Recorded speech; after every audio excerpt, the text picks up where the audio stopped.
बिस्मिल्लाहिर्रहमानिर्रहीम। मुअज़्ज़ज़ नाज़रीन, बद्दुआ का खात्मा कहानी लेकर आपकी होस्ट दुआ भाई साहब की खिदमत में हाजिर है। 14वीं का चांद जैसे ही पूरा हुआ तो एक खूनख्वार भेड़िया दौड़ता हुआ आया और एक हसीना को दबोच लिया और अपने लंबे दांत हसीना की गर्दन में पेवस्त कर दिए। हसीना की फलक शिकार चीखे कर बुआ जवार को दहलाने लगी। तो मुअज़्ज़ज़ नाज़रीन, कहानी में मज़ीद आगे बढ़ने से पहले आप तमाम दोस्तों से इल्तिमास है कि हमारे चैनल दुआ वॉइस को सब्सक्राइब कर दीजिए और साथ घंटी के बटन को दबा दीजिए ताकि हमारी न्यू आने वाली वीडियो का नोटिफिकेशन आपको मिल सके। शुक्रिया। तो आइए कहानी का आगाज करते हैं। 14वीं का चांद आसमान पर पूरी आबोताब से चमक रहा था। मेरी वहशत और मेरा जुनून इंतहा को पहुंच चुका था। यूं लग रहा था कि मैं शहबाज अली नहीं बल्कि कोई और हूँ। वो बद्दुआ साबित होने वाली थी जिसने नस्ल दर नस्ल मेरे खानदान को बर्बाद कर रखा था। मुझे अपना सर बोझल और आंखें सुर्ख होती महसूस हो रही थी। कुछ ही लम्हों के बाद मैं इंसान से एक ऐसा दरिंदा बन जाऊंगा जो कि सिर्फ और सिर्फ इंसानी खून पर जिंदा रहता है। अचानक मेरा जिस्म नहायत सख्त होने लगा। फिर यकायक मेरा सारा जिस्म नुकीले सख्त बालों से भर गया। मैंने देखा कि मेरे हाथों की जिल्द तब्दील होने लगी है। मेरे नाखून लंबे और नीचे अंदर की जानब मुड़ गए हैं। या अल्लाह, ये क्या माजरा है। मैं हाथों और पैरों के बल चलता हुआ कद आदम आईने की तरफ बढ़ा। आईने में नजर आने वाला मंजर नहायत हैरानकुन था। आईने में मेरी जगह अब एक खूनख्वार भेड़िया खड़ा था। मेरा नाम शहबाज अली खान है। ये सब मेरे साथ कैसे हुआ, ये एक तवील दास्तान है।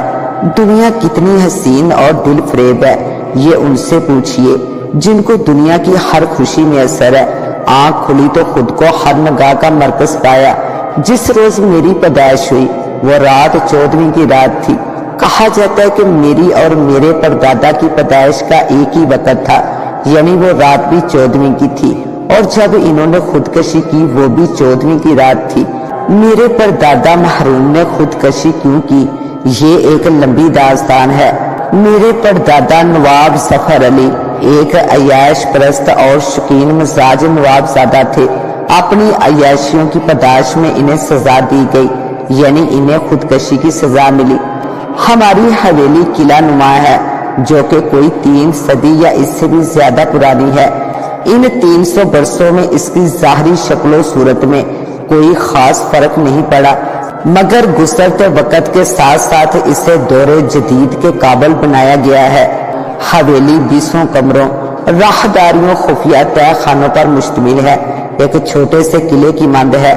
इसकी ऊंची दीवारें फसल नुमा हैं जिन पर बुर्जियां दूर से दिखाई देती हैं। मेरी उम्र के 10 साल मुकम्मल होते ही मेरे वालिदैन मुझे लेकर शहर आ गए, जहां मेरी आला तलीम की खातर वही सुकूनत अख्तियार कर ली। वक्त गुजरता चला गया। पहले मेरी माँ मुझसे रुखसत हुई और मेरे वालिद ने इंतकाल से कबल मुझे खास तौर पर अपने पास बुलाया। शहबाज, मैं जानता हूँ मैं ज्यादा दिन तक जिंदा नहीं रह सकूंगा। मेरे बाद तुमको हौसले से काम लेना होगा। मेरी आखिरी वसीयत है तुमको कि मेरी तदफीन हमारे आबाई गांव में करना, हवेली को आबाद करना, जागीर को तरक्की देना। तुम्हारे परदादा ने इस हवेली में खुदकशी की थी। इनके कमरे को हरगिज खोलने की कोशिश मत करना। सुना है वो कमरा मनहूस है, वहां जो जाता है इसकी नहूसत इसे खा जाती है। तुम्हारे परदादा की अयाशियां इस खानदान की इज्जत वकार को खा गई। अब तुम इस खानदान के वकार को बहाल करोगे क्योंकि तुम करीब करीब अपने परदादा के हमशक्ल हो।